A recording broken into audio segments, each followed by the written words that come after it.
je pense que je viens de donner quels étaient les motifs. Le président de la République avait été très clair après donc, ces faits douloureux qui avaient eu lieu, c'était au mois de mai, je pense, et il avait demandé à ce que le viol soit criminalisé, de même que la pédophilie. Et lorsque nous avons lu le projet de loi, nous nous sommes rendus compte que le viol en lui-même n'était pas criminalisé. Il en est de même pour la pédophilie, puisque les peines qui s'appliquent au crime ne l'ont pas été.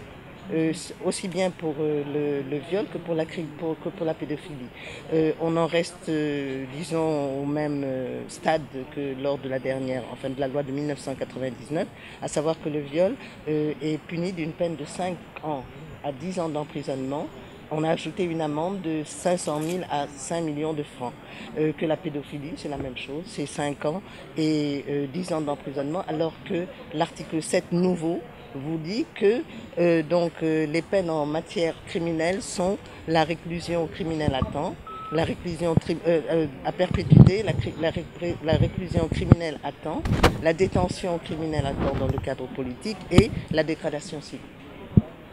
Donc je pense que force est de constater qu'il n'y a pas eu dans ce projet de loi criminalisation du viol et de la pédophilie. Et que nous allons, du point de vue juridique, saisir les autorités qui sont compétentes, voir avec les parlementaires qui sont nos alliés et avec la société civile, comment faire pour que, avant que ce projet de loi passe, disons, en commission de loi, qu'on puisse faire porter nos amendements pour qu'il y ait effectivement un changement et qu'on puisse respecter la parole qui a été donnée par le président de la République, à savoir que le viol soit effectivement criminalisé. Parce que ce qui a été fait dans ce texte-là, c'est criminaliser le viol, mais seulement lorsqu'il y a des circonstances aggravantes.